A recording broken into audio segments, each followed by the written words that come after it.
Hej, Anders her med vores nye Mindray pumper til en kort introduktionsvideo af, hvordan vi betjener dem.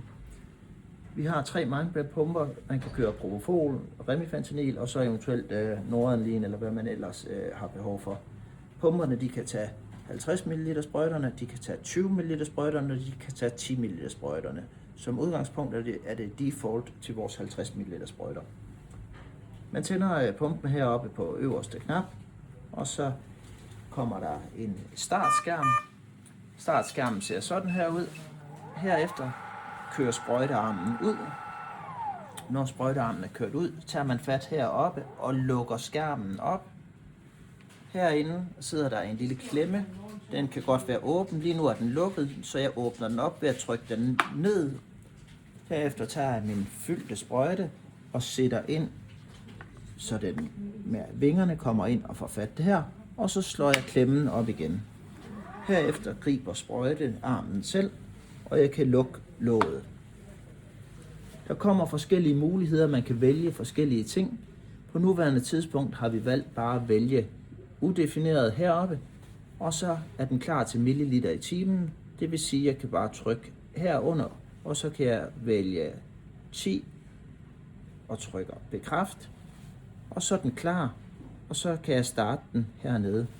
Herefter vil pumpen køre. På skærmen kan man så se, at vi har en hastighedstilstand, der hedder milliliter i timen. Der står, at det er en 50 ml BD plastikpumpe, og vi har valgt den udefineret, og vi kører 10 ml i timen. Hernede er der tid til pumpen skal skiftes, og herover er der pumpens tryk. Vi har valgt, at der kommer en okklusionsalarm, når den kommer op på 675. Heroppe kan man se, hvor meget volumen der er givet. I tilfælde af, at vi nu vil ændre hastigheden på pumpen, så trykker man på hastigheden, og så trykker jeg 20 og trykker bekræft. Det vil den gerne have, at man lige bekræfter endnu en gang, og trykker accept, og herefter kan man se, at den kører med 20 ml i timen. Så fremt at jeg eventuelt gerne vil give en bolus, så er der en lille bonusknap heroppe, og her trykker jeg bolus.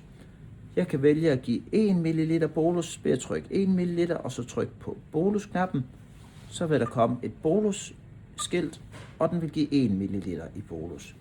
I tilfælde af, at jeg nu i stedet for at have forfyldt en 20 ml sprøjte, vil vælge at give eksempelvis en brugerdefineret, det kunne være 15 ml, så trykker jeg 15 ml og bekræft, og så står der hernede, den brugerdefinerede, der er markeret med blå, er klar, og hvis jeg trykker bolus, så vil den så give 15 ml i bolus.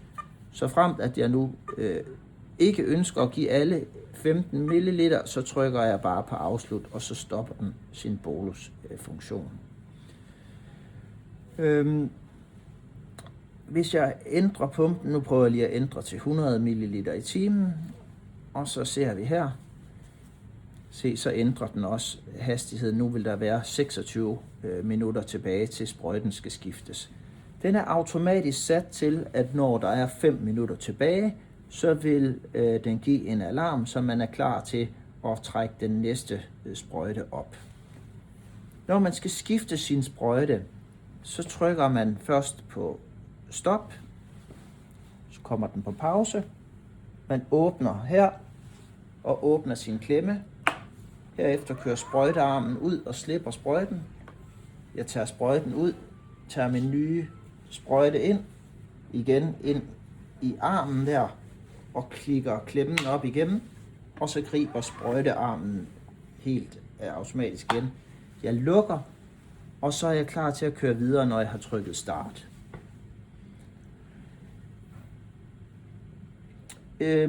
I tilfælde af, at vi nu er ved at være færdige, og vi skal afslutte dagen, så, eller skal have den næste patient, så kan man vælge at have den på standby-funktion. Her kan man trykke stop, og så hvis man trykker på tænd og sluk knappen her, så kommer man ind i den menu, der slukker maskinen, henholdsvis sætter den på standby. Hvis jeg vælger i første omgang at sætte den på standby, så giver den mig ikke alarmer, og så når jeg siger afslut herude på standby, så er den blot klar til at køre op igen, lige så snart jeg trykker start. Det er det samme menu, jeg kommer ud til, hvis jeg vil slukke maskinen.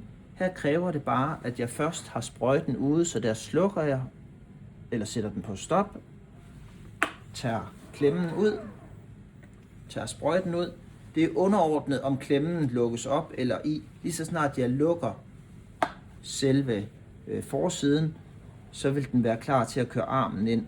Her trykker jeg så igen på min start- og sluk-skærm, og i stedet for at trykke standby, som jeg gjorde før, så trykker jeg nu sluk, og så lukker systemet ned, og så er vi klar.